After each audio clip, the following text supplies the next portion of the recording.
The ramifications of Donald Trump's trade policy, which of course includes pretty high tariffs on our trade allies and allies in general, have already started to impact some jobs in the United States. Harley-Davidson just announced that it will ship some of its jobs overseas to Europe in order to save money as a result of the European tariffs in response to Trump's trade policy. Now, there was a piece in the New York Times. It was an opinion piece, but it actually did a good job in outlining some of the other consequences that aren't really being talked about enough in the mainstream press. Now, this op-ed was written by Wendy Cutler. She served as an acting US trade representative from June of 2013 to October of 2015. And here's what she found through her research. So other countries that we previously did not impose these steep tariffs on are doing something known as diversification, right? And what she says is that diversification is a polite way of saying that America's friends and allies believe we have become an unreliable partner. And so what they're essentially doing is drawing up alliances and essentially negotiating trade policies with other countries in order to compensate for the lack of trade with the United States. Now, Trump is messaging to his base that there's nothing to worry about. All these other countries love that we're negotiating now. We're all friends, even though just a couple weeks ago he got into a very public spat with Justin Trudeau. But no, these countries are now working with other countries and kind of ignoring us. So South Korea became so frustrated as it negotiated its 6-year-old trade agreement with the United States in the spring that it became determined to turn elsewhere. South Korea's trade minister started a trade diversification strategy soon after the agreement was announced. So also when the US pulled out of the trade deal with Canada, they cut a deal with New Zealand. Now, this isn't a bad thing, I mean, for the other countries. Like, they're like, all right, well, the United States thinks it has way more leverage than it really has. We're just gonna go take our business someplace else. No, you guys, if you're not knee deep in fiscal policy, you might not know why this is actually worse than it sounds. So, look, I'm an internationalist and the right wing would hate that. No, we only care about ourselves, who cares about the rest of the world? No, I care about the rest of the world, and so if Canada and New Zealand are trading and it's good for both those countries, wonderful. I like both those countries; they're great. Okay, but for us in America, it does matter if people begin to realize we are not indispensable anymore, because it's such a large market that everybody thought we got to do business with America. They buy so much that it's really important that we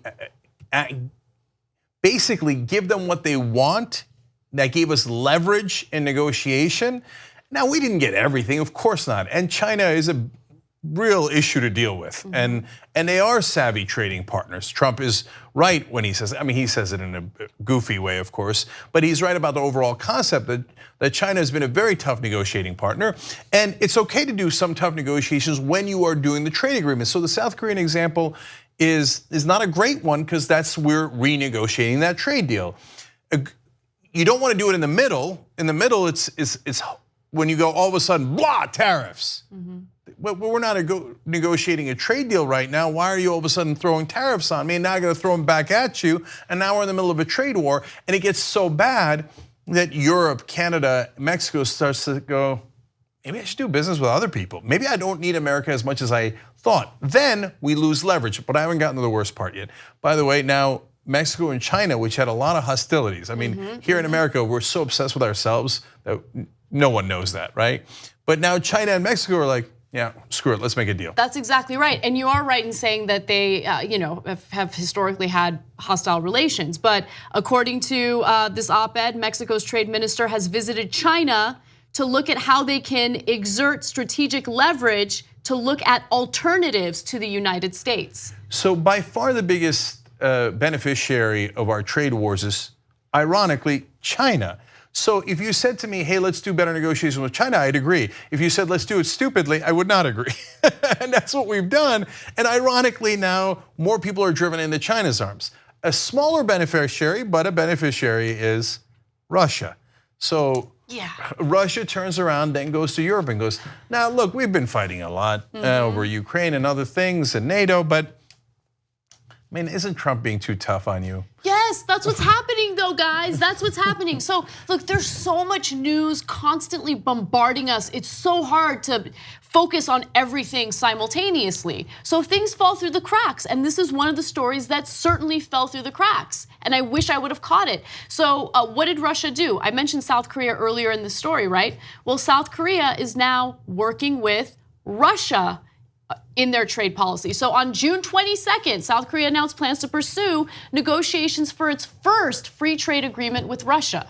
Russia loves this, loves this. So look, again, without getting knee deep in all the Russia debate, just understand that Russia, Vladimir Putin, wants what any leader of any country would want, and that is global control, more, what's the word that I'm looking for? Influence. More influence, that's the best word to use. Yeah, more influence over all these different issues.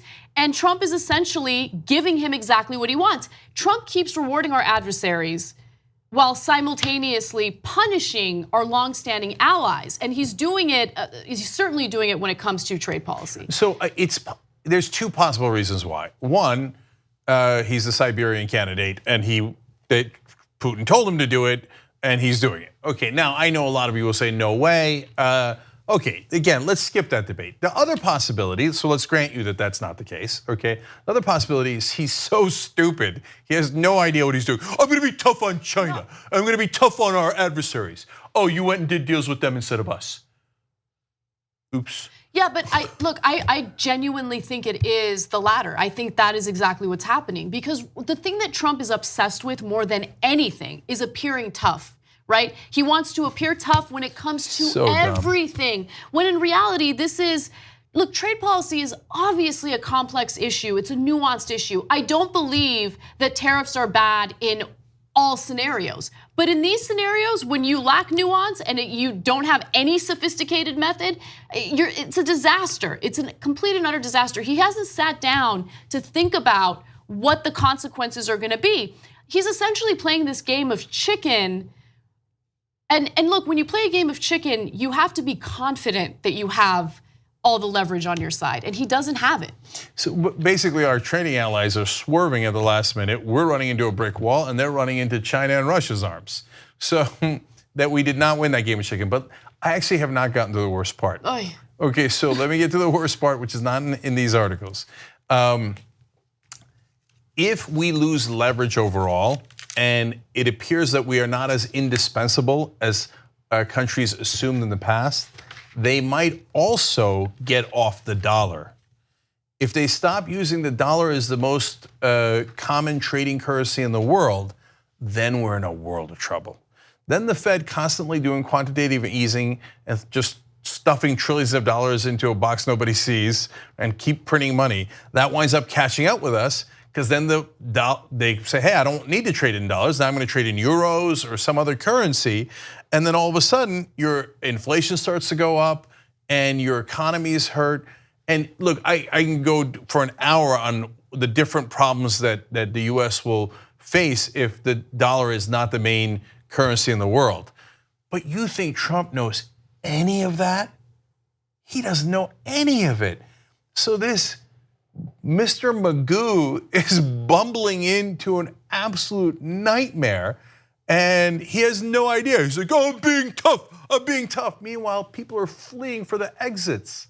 Can we just have a quick mention for the deep state that people keep bringing up? Like, if a deep state existed, don't you think they would have gotten rid of Trump by now?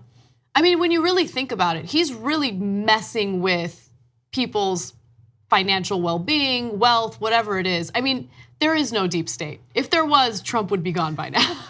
Yes, so the deep state is a huge conversation. Yeah. Let's save it for a post game. tyt.com/join.